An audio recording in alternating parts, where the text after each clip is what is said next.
আমাদের মসজিদগুলোতে 7 বছর বয়সে যদি কোনো বাচ্চা, ছোট্ট বাচ্চারা যদি মসজিদে এসে সালাত আদায় করে, বাচ্চা একটু কথা বললে বাচ্চার অভিভাবকের সাথে খারাপ আচরণ করা হয়, বাচ্চা কথা বললে বাচ্চার সাথে খারাপ আচরণ করা হয়, ওরা মসজিদে আসতে চায় না।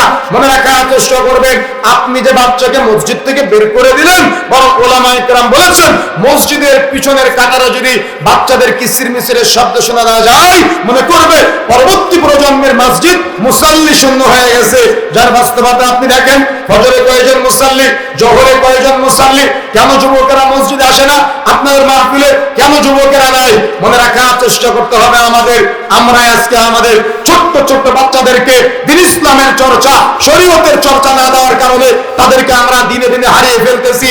আর তারা যাবতীয় পাপাচারে জড়ায়, তারা চুলের মধ্যে এমন কাটিং দিয়ে ঘুরে বেড়ায়, সামনে এক কালার, পিছনে এক কালার, ডানে এক কালার, বামে এক কালার। ওর চুলের কাটিং দেখলে ওকে আমার মুসলমানের ছেলে মনে হয় না।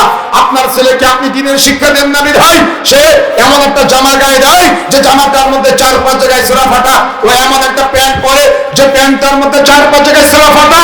আপনি ব্যর্থ বাবা, যার কারণে আপনার সামনে আপনার সন্তানের এই রুচির দুর্ভিক্ষ চলছে, তারপরে আপনি কিছু বলতে পারেন না। কেন এমনটা হচ্ছে? পরিবারে দিনের আদর্শ না থাকার কারণে, শরীয়তের আদর্শ না থাকার কারণে। এজন্য